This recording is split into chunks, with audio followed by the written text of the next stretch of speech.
नमस्कार विद्यार्थी मित्रांनो, आजच्या व्हिडिओमध्ये आपण राजश्री शाहू महाराज शिष्यवृत्ती योजना 2026 संदर्भातील 18 जून 2026 पर्यंत आलेल्या सर्वात महत्त्वाच्या आणि ताज्या अपडेट जाणून घेणार आहोत। शिष्यवृत्ती अर्जाची अंतिम तारीख कोणती आहे, नवीन अर्ज आणि रिन्युअल अर्ज सुरू आहेत का, आधार लिंक करणे आवश्यक आहे का आणि का आवश्यक आहे, आणि ज्या विद्यार्थ्यांचे अर्ज प्रलंबित आहेत त्यांनी काय करावे, या सर्व प्रश्नांची उत्तरे तुम्हाला आजच्या व्हिडिओमध्ये मिळणार आहेत। म्हणून व्हिडिओ तुम्ही शेवटपर्यंत हा नक्की पहा। ओके, तर विद्यार्थी मित्रांनो, महाराष्ट्र शासनाची जी आपली राजश्री शाहू महाराज शिक्षण शुल्क शिष्यवृत्ती योजना जी आहे ती आर्थिकदृष्ट्या दुर्बल घटकातील विद्यार्थ्यांसाठी अत्यंत महत्त्वाची योजना आहे। या योजनेमुळे विद्यार्थ्यांना शिक्षण शुल्कामध्ये मोठा दिलासा मिळतो आणि उच्च शिक्षण घेण्यासाठी त्यांना आर्थिक मदत देखील मिळते।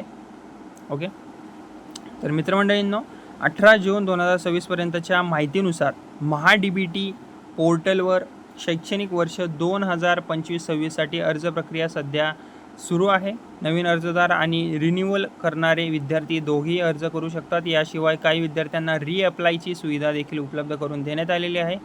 तर मित्रमंडळींनो, आता सर्वात महत्त्वाची जी माहिती आहे ती म्हणजे की शिष्यवृत्ती अर्ज करण्यासाठी आणि लाभ मिळवण्यासाठी 30 जून 2026 ही अंतिम तारीख निश्चित करण्यात आलेली आहे। त्यामुळे ज्या विद्यार्थ्यांनी अद्याप अर्ज केलेला नाही त्यांनी तात्काळ अर्ज प्रक्रिया त्यांची पूर्ण करून घ्यावी, अंतिम तारखेची त्यांनी वाट पाहू नये।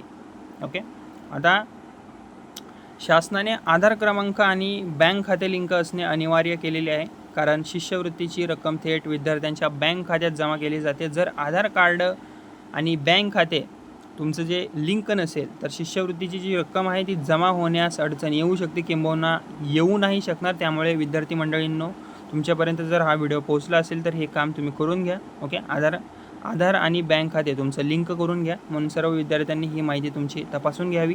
ओके, आता अनेक विद्यार्थ्यांनी MHA-DBT पोर्टलवर अर्ज मंजुरी आणि शिष्यवृत्ती वितरणाबाबत प्रलंबित स्थितीची माहिती दिलेली आहे। अशा विद्यार्थ्यांनी नियमितपणे MHA-DBT पोर्टलवर आता लॉग इन करून तुमच्या अर्जाची स्थिती काय आहे नक्की ती तपासत राहावी। ओके, जेणेकरून तुम्हाला लगेचच अपडेट मिळत राहील। ओके, कागदपत्रांमध्ये कोणतीही त्रुटी असल्यास ती त्वरित दुरुस्त करून घ्यावी। ओके, आणि राज्य शासनाने आता शिष्यवृत्ती वितरण प्रक्रियेला वेग दिलेला असल्याची माहिती देखील आता समोर आलेली आहे। पात्र विद्यार्थ्यांना टप्प्याटप्प्याने लाभ दिला जात आहे, त्यामुळे अर्ज मंजुरी आणि निधी वितरणासाठी काही वेळ लागू शकतो। ओके, तर मित्रांनो, नवीन शैक्षणिक वर्षासाठी अर्ज करताना सर्व आवश्यक कागदपत्रे ठेवावीत।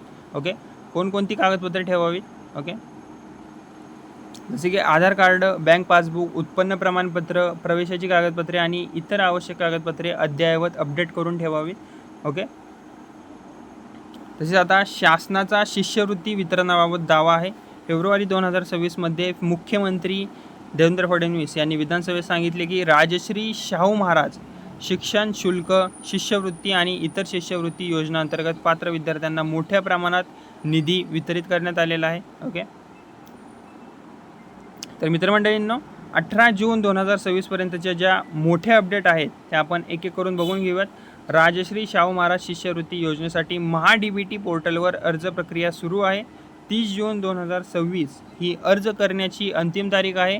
रिन्युअल आणि रिअप्लाय अर्जाची सुविधा उपलब्ध आहे। आधार बँक लिंक अनिवार्य आहे आणि विद्यार्थ्यांनी अर्जाची स्थिती नियमित तपासत राहणे आवश्यक आहे, म्हणून कोणत्याही विद्यार्थ्याने अर्ज करण्यास उशीर करू नये। ओके, तर मित्रमंडळींनो, ही माहिती तुम्हाला उपयुक्त वाटली असेल तर व्हिडिओला माझ्या लाईक करा, तुमच्या मित्रमैत्रिणींना हा व्हिडिओ नक्की शेअर करा आणि शिष्यवृत्ती, शैक्षणिक योजना, सरकारी योजना, MHA-DBT अपडेट्स आणि विद्यार्थ्यांसाठीच्या सर्व महत्त्वाच्या बातम्यांसाठी माझे बडी नावाचं चॅनल आहे त्याला सबस्क्राईब करायला विसरू नका। धन्यवाद।